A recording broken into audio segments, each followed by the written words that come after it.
this meeting. Yep, one more guy is about to join. Okay, so here is the list of contents for today's discussion. So we'll try to understand what is JSP, why it is, what all the advantages a JSP is going to provide to us, and then we'll be trying to understand the basics of JSP syntax. JSP stands for Java Server Pages, and this technology is also helping us to develop the server-side components, same as the way you developed all your servlets. And by using your servlets, you built all the things which are outputting to you. The generated content was there in a HTML format, and it is carrying the data that gets combined with that HTML things. And here in JSPs, it allows me to write some lines of code within HTML itself. So the HTML thing, you can consider it as the template of your web page, and with the help of that particular template of the page, you are going to embed all the content that is to be dynamically generated, and it should be embedded within that HTML page. So that way you can say that your JSP is allowing you to club both the static data in the form of HTML tags and all, and some dynamic data that is going to provide some output on your web page and is getting formatted by using all those HTML tags, right? So that way your JSP is simplifying you the job of writing, job of developing the server-side components by using all those familiar web tools. So majority of the time, all your tags of JSP looks like same as the HTML tags, but it allows you to write some dynamic parts of the code which would be embedded within these two symbols, less than, percentage, and it should be ended with percentage less than. We know that all our HTML tags are defined with the opening and closing tag pairs. Every tag is enclosed within less than symbol and greater than symbol. But the JSP related code is going to be embedded within this. So within these particular brackets, within these special tags, whatever you are going to write, all that is to be known as scriptlet. Means some Java lines of code is going to be embedded within these special tags. Right? So we'll see how do we write all those things, how do we develop the scriptlets, all that. So basically every JSP page is defined with some static or dynamic content. So that static content will be majority of the time HTML tags or XML components, and some JSP is also providing you some special tags. We are going to work with them, and also you'll be able to embed some Java lines of coding in the form of scriptlets. So that way whatever the JSPs that you are going to develop, they need to be deployed, they need to be executed on the web servers like the way your servlets are running. So on a web server, when you are writing a JSP page, that JSP page will be internally getting translated as a server component and is available on your server by registering with certain name. So that way, whatever the experience you gained so far by writing, by implementing some servlets, all that, it would be pretty much helpful here to develop the JSP pages as well, right? So that way we can say that servlets and JSP, nothing much more bigger differences and all, but some slight differences, some slight significant differences you can say. The very first thing is JSP is also developed on top of your servlet API. So some minimal servlet knowledge is required, minimal servlet things are needed to understand and develop JSP pages. Then in what way your JSP is going to be different from servlets is that since JSP is able to embed all your Java lines of code pretty easily to provide to generate some dynamic parts of the web page which can be easily embedded within your static HTML tags and all. So it is pretty easy to develop, pretty easy to understand, for a person who just knows some HTML basics, all that. And in addition to the knowledge of HTML, if you are aware of some core Java knowledge, then you will be able to build the JSPs pretty easily. You need not to be the expert in writing the servlets and all, right? And one more basic difference is that which should be considered as the usage point of view. Like majority of the time, all your servlets are going to be considered as the background components, which are mainly meant for performing some background activities, like an user is trying to log in by entering his username and password. So we just wanted to verify his credentials, and we just wanted to verify all its authentication, whether this guy is authenticated to access this website, to access this application or not, right? So that particular job doesn't require any user intervention. So such background activities are going to be processed through the server side components, which are nothing but your servlets, we can say. I mean, for such activities where there is no need of any user interference, we'll go with the servlet components. But wherever we feel that the end user need to be interacted with, means you wanted to develop a web page which needs the interaction with the end users, like your HTML pages, but with some dynamic functionality, all that. So for that purpose, we'll go with the JSP things. So functionality wise, they are differing in those slides. And moreover, your JSPs and servlets both should be considered as the server side components, which are going to be residing on your respective web servers, right?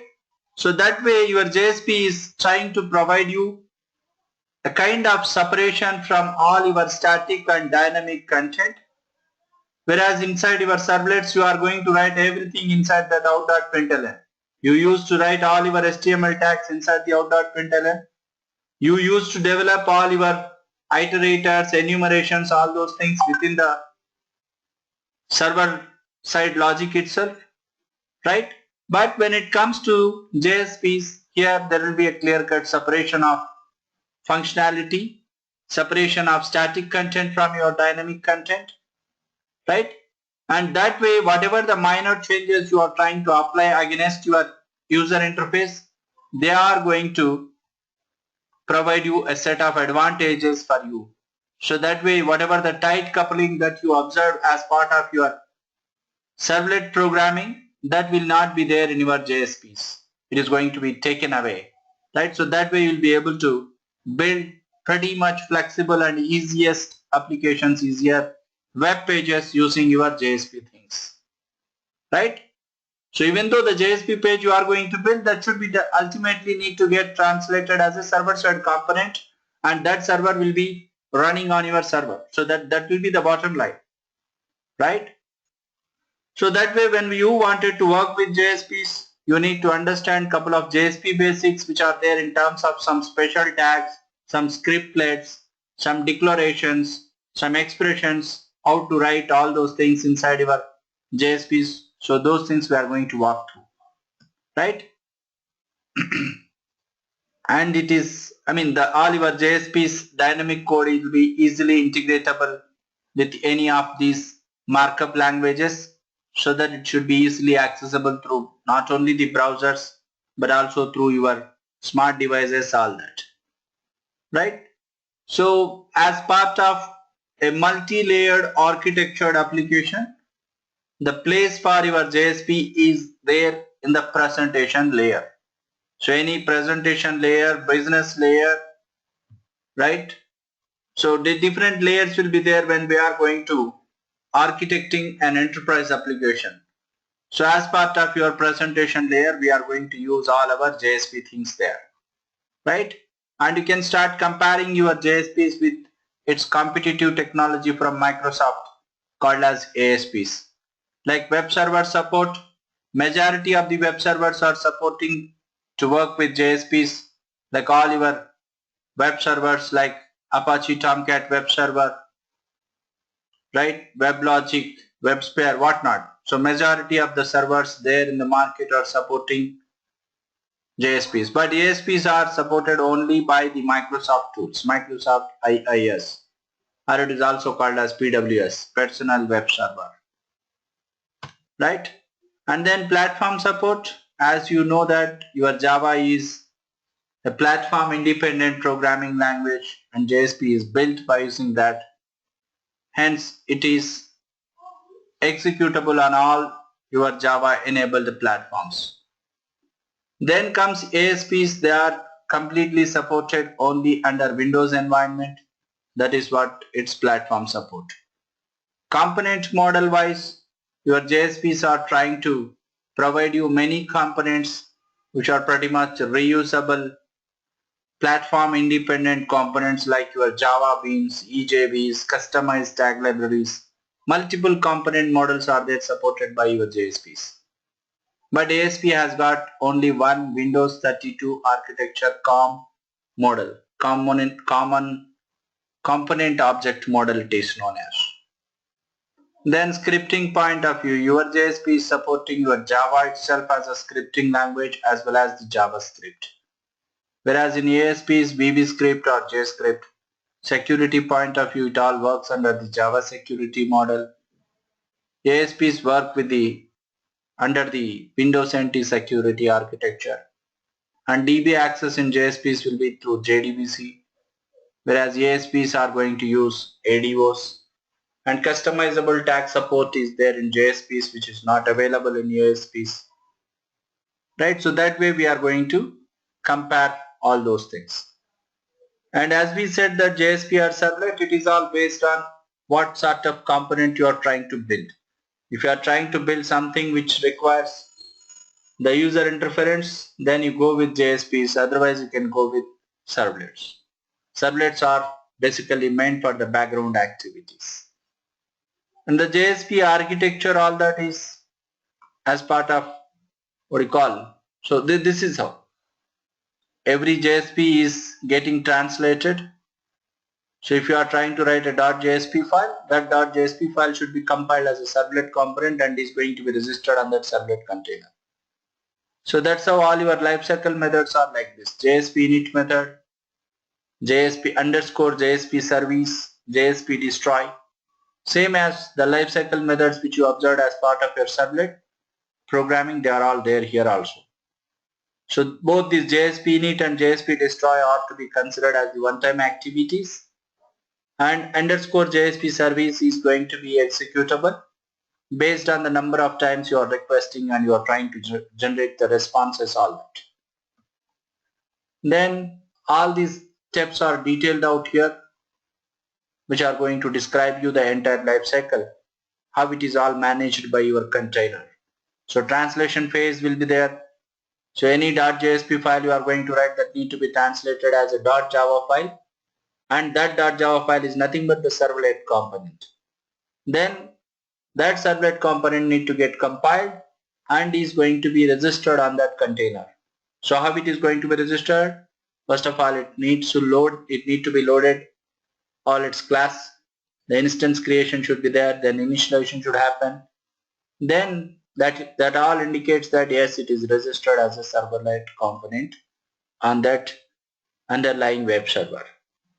Then keep processing the requests based on how you are trying to initiate the requests and responses, so that you will be processing and generating the HTML responses. Then finally destroying. It is to be considered as the last phase of your JSP lifecycle. Right?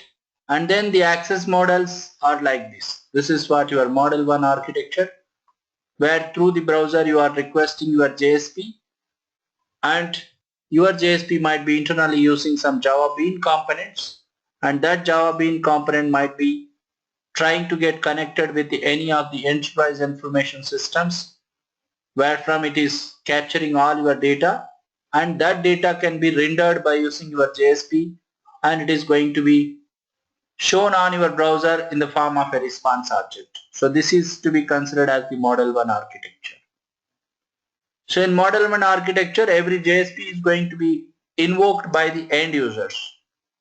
But when it comes to the Model 2 architecture, no JSP will be accessible by the end users directly. So anytime any request that you are trying to request for a particular thing on that web application, that request will be captured by the controller component. So that controller will be a servlet component, and that servlet component is the one which is acting as the gateway of the entire application and is going to take the decision based on your request. So to which particular view layer I need to invoke, which particular presentation component I need to invoke. So that component is responsible, that particular view page is responsible to show that particular response to the browser. So internally that JSP page, that view page might be using the other model components to render the data on that view, right? But every request is going to be received and is processed through this controller.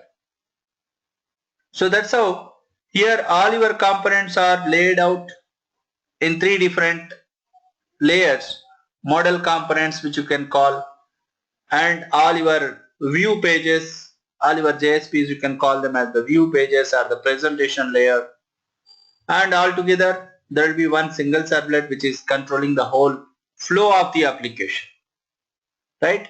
So this way, when you are requesting for anything, every request, if I request, you request, or n number of users are trying to request for something on this application, they are all going to be going through this gateway component called as controller.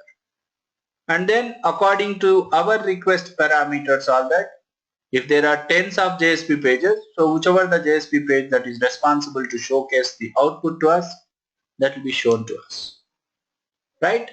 So that's how the MVC architecture is all about. So we are going to discuss that MVC in detail once we start working with Spring Framework, right? Then moving forward, syntax basics. So all your JSP syntax is mainly classified into directives, scripting elements, and standard actions.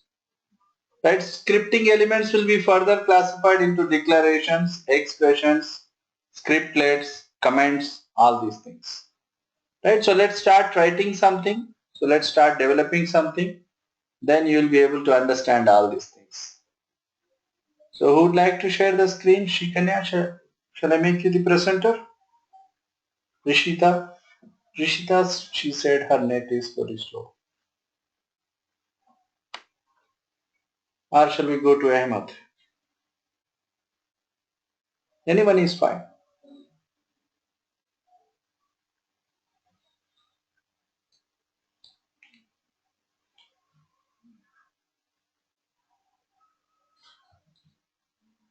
You have connectivity issues with your PC. Okay, fine.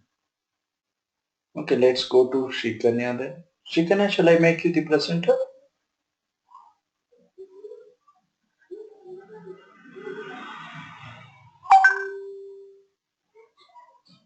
Okay, you are the presenter.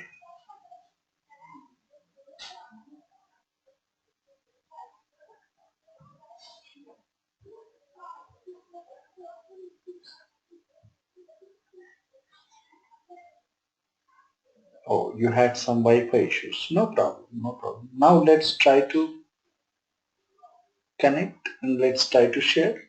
If it is problematic, then we will. I can demonstrate it from my machine, not a problem. But the thing is, I just want you guys to give a try to create some new JSP pages or that.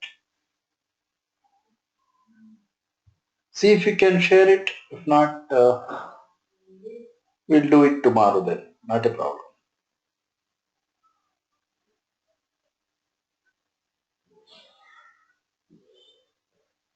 Yeah, yeah. Please try to log in other PC or whatever. I'll be here. Just for a minute, I'll be on mute.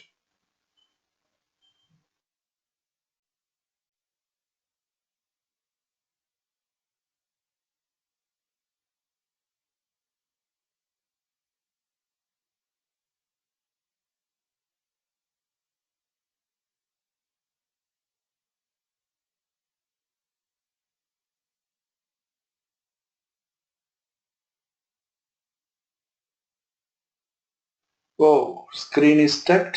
Okay, okay, no problem.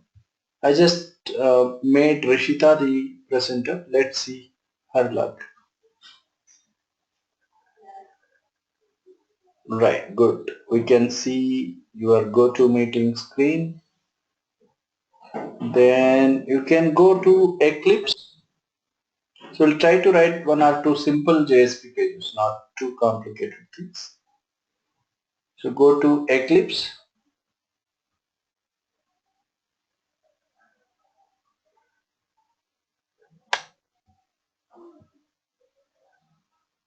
Right. So you got to see the My Web project there. So go there to that My Web project.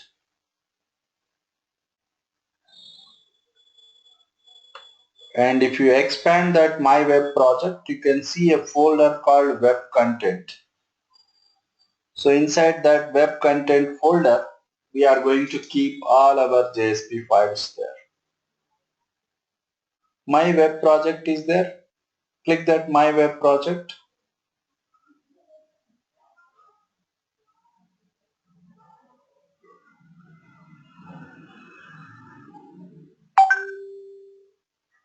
No, don't create any new thing. Already your project is there, right? So just go there to that project.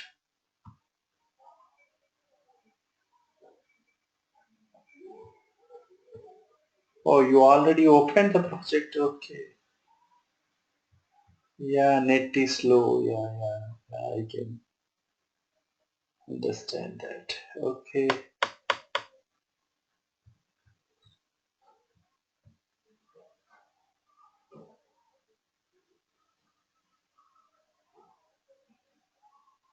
I can see only the project explorer. All the 5 projects or 6 projects are listed out there and nothing is expanded.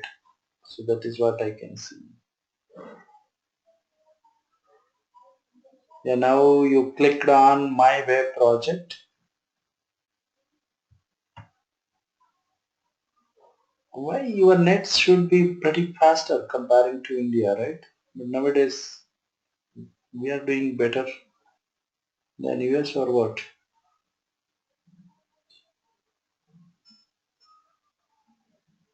Yeah, now I can see you expanded Java resources. Web content folder is there at the bottom. So you can right click on that web content folder and try to create a new JSP file.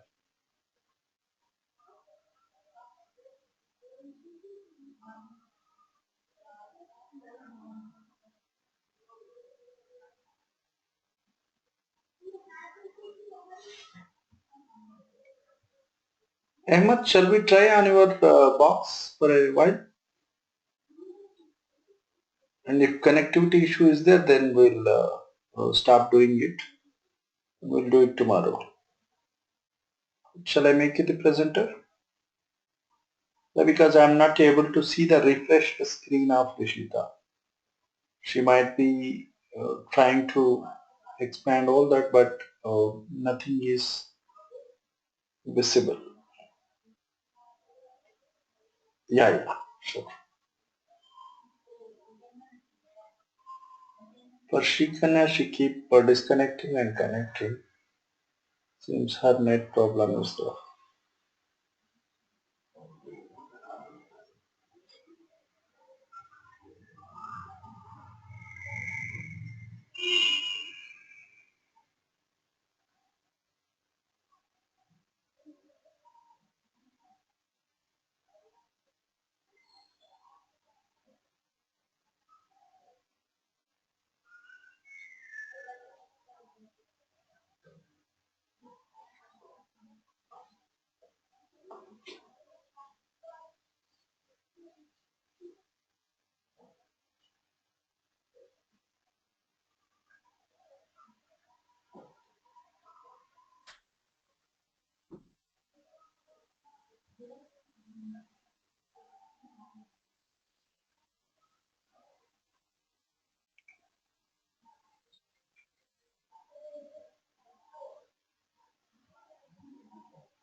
Yeah, you are there in the new JSP file wizard, right? So just try to mention some file name there. Let's say hello.jsp.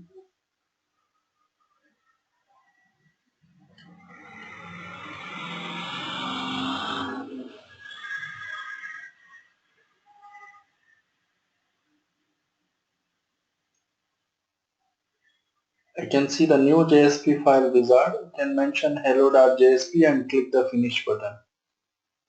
Let's see what it says. Ahmed, shall I make you the presenter on the with the other user?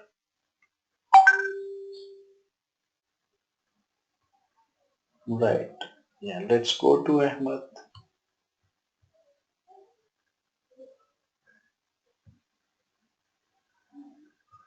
Oh, you created the JSP file. Yeah, I can see your images you sent, but somehow it is not shown there in that shared screen. Very good. Yeah. Okay, okay. No problem.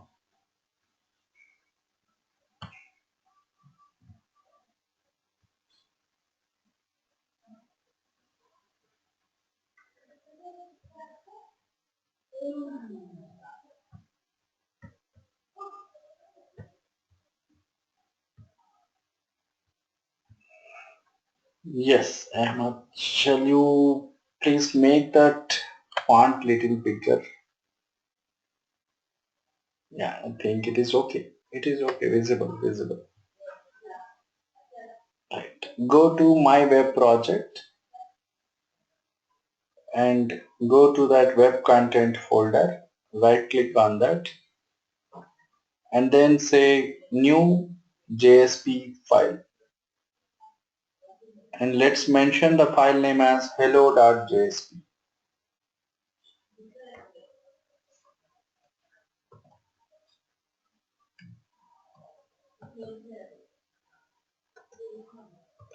Hello.jsp. Click the finish button. And you can change the title of the page. Go to line 7.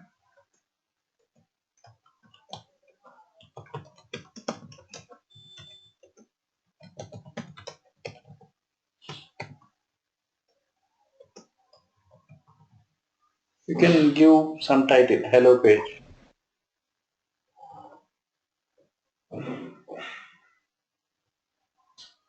You can enter hello page or hello JSP. And here the very thing which you need to observe is line number 1. Line number 1 is known as the directive. So that directive is known as the page directive, which is begin with less than percentage at the rate symbol. That tells us so what language this JSP page is going to use and what is the content type it is trying to load. Like if it is a servlet, we know that we are able to set the content type to the response object by saying response.set content type object. So all those things we need not to give here anyway. Just we'll try to write some scriptlet there inside the body. So copy this one line of code and paste it at line 10.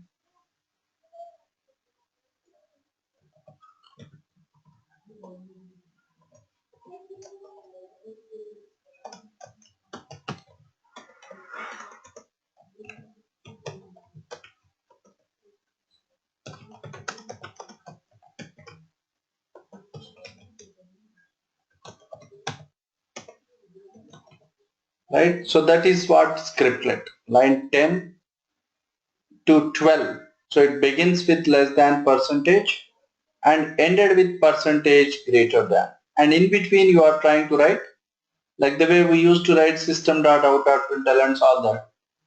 Now here we'll be saying out.println. So this out is known as the JSP writer object, like the way we used to get print writer object in servlet programming. So out is known as one of the predefined components, predefined objects are the implicit objects of JSP, which is useful to produce some output on our web page. Right, save this and try to run this page.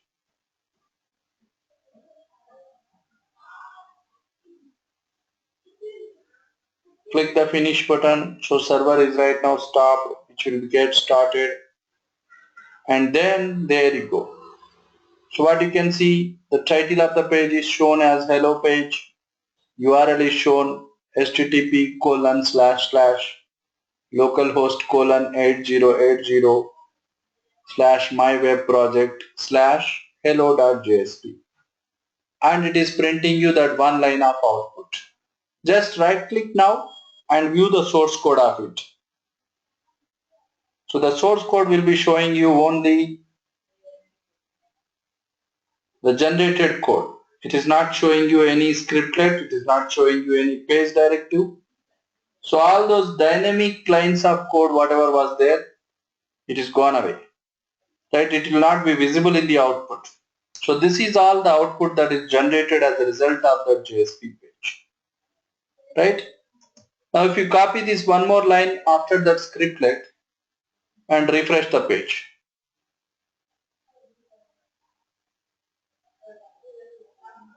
After line 12 you can paste it. So we are trying to put a break line and then we are trying to write one HTML bold line. Save it and refresh the page. So one more line of output is added which says hello, this is HTML line. So it is purely the HTML thing. Right click and then view the source code now. So the HTML code will be appearing there. But the previous thing out.println is not appearing. It is just generated as the output. Suppose if you want to display that hello, welcome to JSP programming, that also in a bolder format. How to do? Go there to the hello.jsp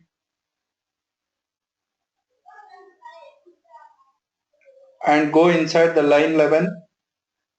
Within those double quotes you can put the B tag. Begin with B tag. Before that hello, I want you to keep that B tag and end with /B. Yes. Within double quotes before hello. Yes. Perfect. See, paste. And then at the end also you can paste and put /.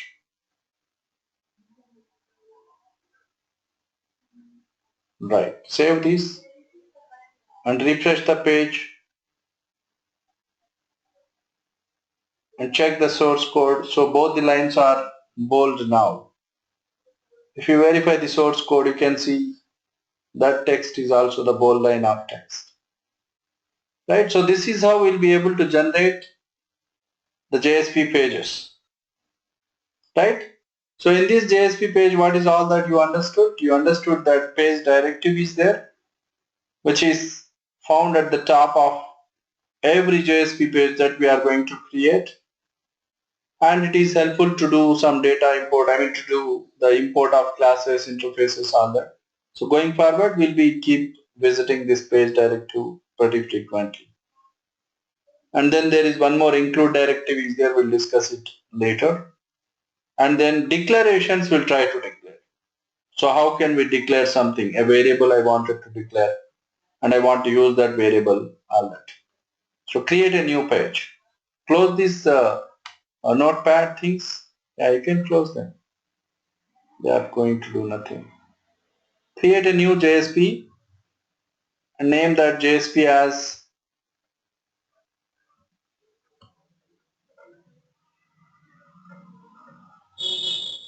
declaration test or declaration demo.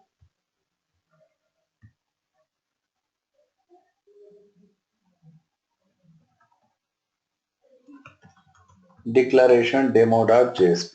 Just change the title as JSP declaration.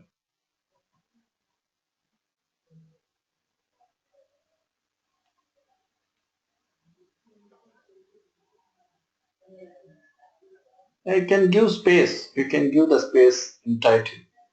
It need not. Yes, correct. Then you can copy all these lines of code inside the body tag.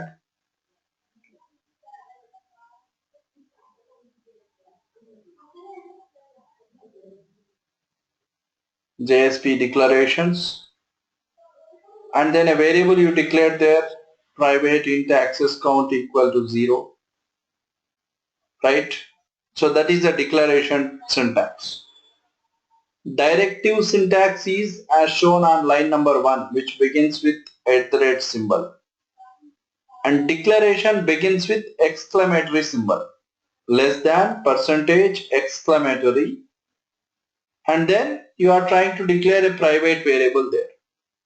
So after declaring that variable, you are trying to write a scriptlet from line 12 to 18. So inside that scriptlet, you are writing a small if statement. If that access count variable is 0, then you would like to display a message saying that welcome newcomer, else we would like to say welcome back. And then on line number 21, you can see that plus plus access count means you are trying to increase that access count value by 1 and then show that value as an expression. So that is expression syntax. On line 21 you can see the expression syntax begins with equal to symbol, less than, percentage, equal to. Then you wrote some expression. Expression doesn't end with the semicolon. Whereas inside scriptlet you need to terminate the statements by semicolon. Inside the declaration as shown on line number 11, that statement need to be terminated with semicolon. But the expressions, they don't have any termination symbol. Right? Save this and try to run this. Let's see what it is going to show you.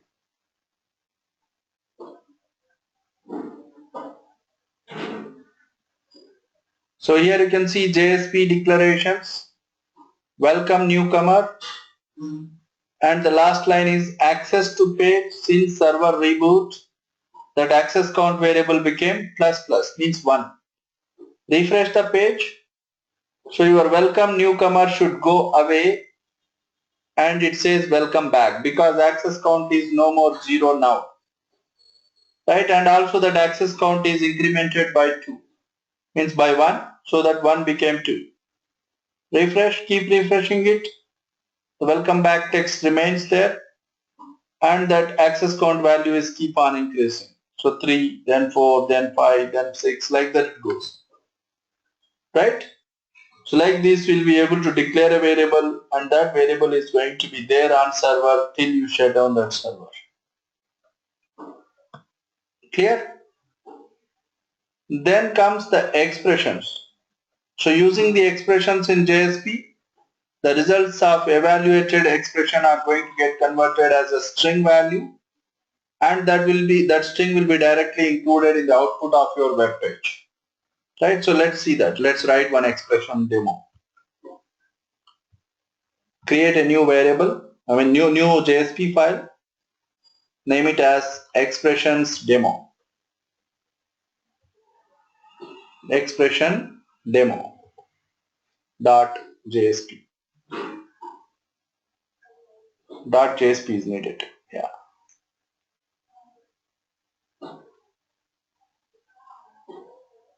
Then change the title as JSP expressions.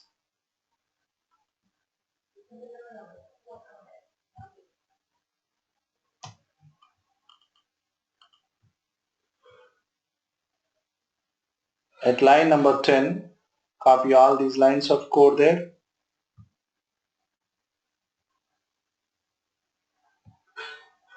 And you needed to get the date object. So go to line 2. Before closing that percentage less than, give a space, type import. So we know that we are trying to instantiate the data object equal to, within double quotes, java.util.date. Java.util. Capital D, date is a class, right? Right, save this. So error gone away. So all these are the values which I would like to print there as expressions. So I want to display the current date and time as an expression. So line number 12 is trying to instantiate the date object and is going to get printed on the output page as an expression. and I just wanted to know what is my current host name. So request is one of the predefined objects I am trying to use, and request.getRemote host method I am trying to invoke there. That will be printed as the expression. And I want to know the current session ID. So session is one of the predefined objects, invoking the getID method there, which will print you the current session ID. And also, in case if you are passing any parameters, let's say test param is the name of the parameter you would like to print it on your web page, that also you can do.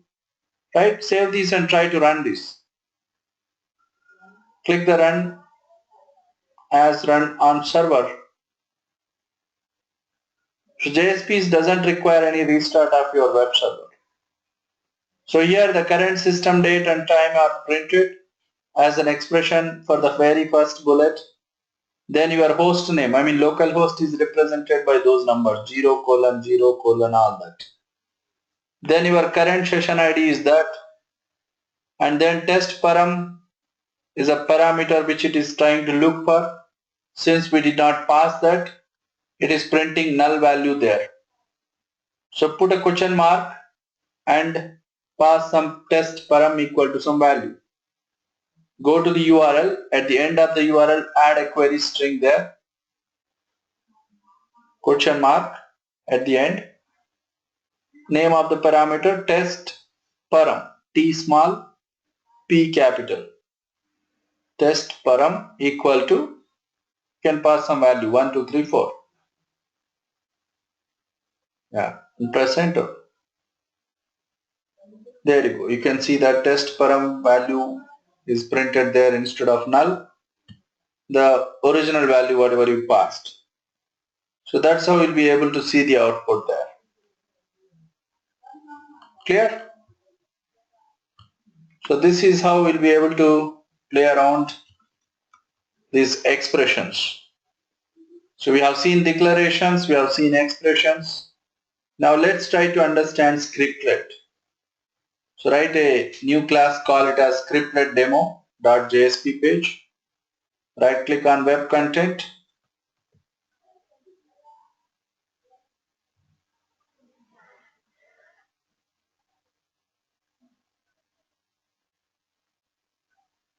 New JSP file, name it as scriptlet demo.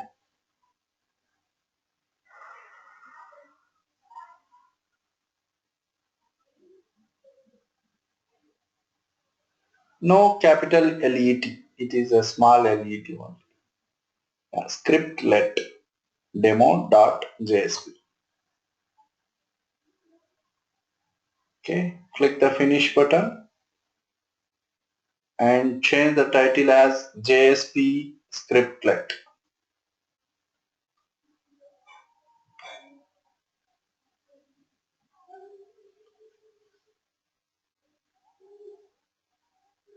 Scriptlet, correct. LET.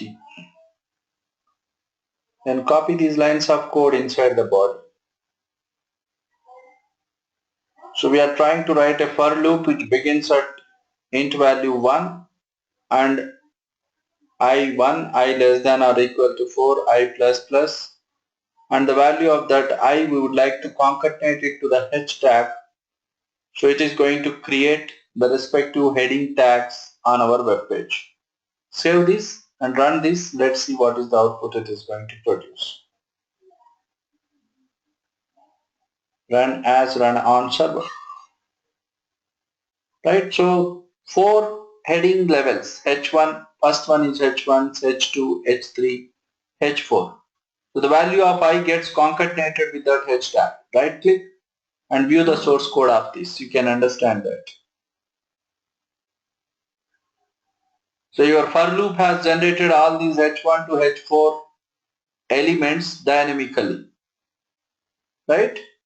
So H1 means heading level 1, heading level 2, heading level 3, heading level 4 are printed over there. Right? So in case if you wanted to add any comments, you can add the comments like this. Following are the heading levels. generated by scriptlet. Just copy this line, which you can call it as a comment. Copy this and paste it after line 9.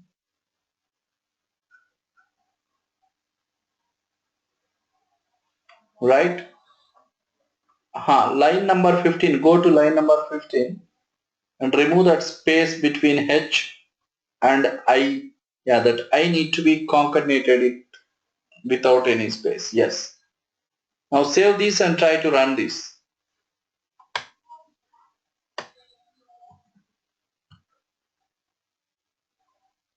Output remains same. Just go to the source code, view source, and you can see that your scriptlet, above the scriptlet, it is added as a comment. So this comment is what? It is the comment of HTML. So that's why it is visible there.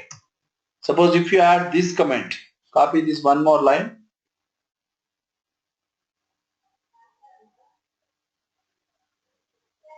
So comment is not going to produce any output, but it is just for the developer purpose to understand what the below lines of code is trying to produce. So this is another comment. This comment is known as the scripted comment. Right? Save this and run this or refresh the page. If it is already running, just refresh that page. Oh no. Oh, go back to the code. The space is gone away. So space is provided there. So go to the code. For your H tags, space would have been added. Just remove that space, line 15. Right. Save. It will not be recognized as the heading code, heading tag. Refresh the page. If it is already running, you can refresh it. Right. Now just view the source code of it. You can see only HTML comment. Your JSP comment is not visible. JSP comment is only for your code sake. It is not for to be embedded as your output of the page. Right? So got the difference? So like this, these four things, declarations, expressions, scriptlets, and comments are known as the basic programming elements of our JSP things. Right? Got it? Any questions so far?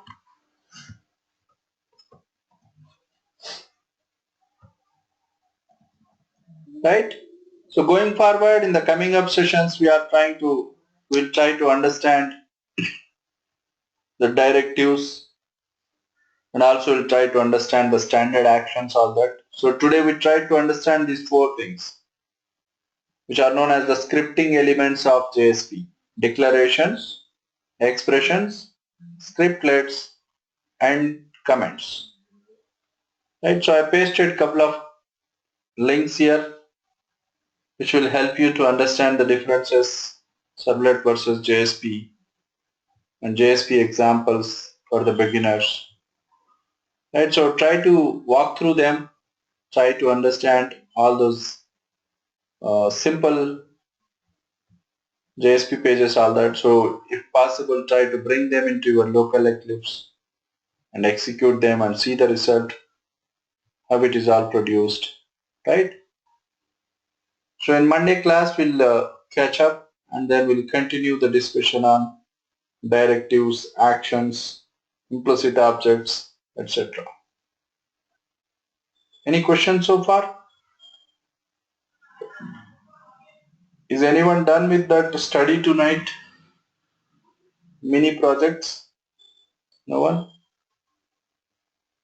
But if not now, at least in future, when you are going to face your interviews, all that, give a try and try to understand them. Oh, you done, Rishita? Good. So you got some issues with database access?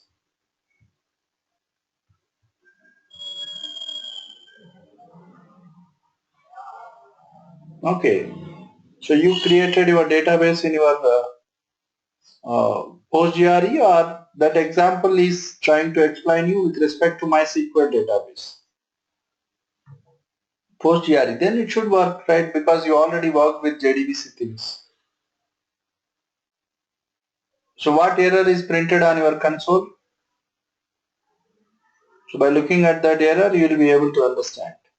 So I'm sure it would be giving you driver manager connection issue.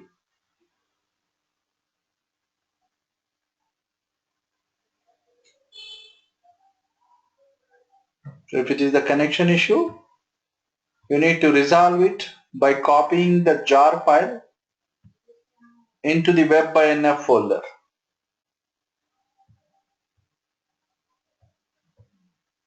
Whereas in our JDBC practice project, it was a standalone application. So yes, that's what I'm telling. Java.class.found exception. It is because the driver is not available. So copy that driver jar file is there, right? Where did you add it? You need to add it. You need to copy it. You need to keep it in the web by NF folder. It is not something that you added to the build path. You would have added it as the external jar file. No, it won't work. For a web application, it won't work that way. For a web application, the jar file need to sit inside the web by NF folder, which you can find inside your web content folder. Ahmed, can you go to web content folder? I'll show you where do you need to keep that file. In Eclipse, web content, inside that web content, web by NF folder is there. So expand that web by NF folder. Inside that there will be another folder called lib folder. So this lib folder is the one which is to hold all your jar files. So copy your jar file into this lib folder, and it need not be added to the build path of your project. It should work. Right? So that is the only thing. Yeah, this is how you can come up with the questions if you would have practiced it. Very good, Rishita. Right? So please, Shikanya, Ahmad, you guys also try to practice and try to come up with some issues. It is good. It's a feel good factor for a teacher when we see somebody is practicing fairly. Thank you, thank you. Right? So I'll be sharing this PDF with you.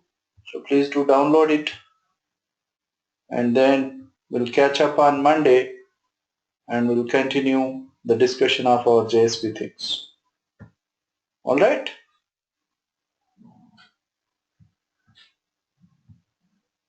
So that's all for now. Servlet things, did you downloaded all of them? So if not, please download. I think Servlet 1, 2, 3, 4 are there, and MP4 files of Servlet 3 and Servlet 4 I'll upload it now. So please download all of them and keep practicing the things from that studytonight.com. It's really a good website to practice. Okay, so that's all. That's all for now. Have a good weekend. Catch you on my Monday, which is your, yeah, for you also it is Monday, right? Thank you guys. See you. Any more questions before I end this meeting?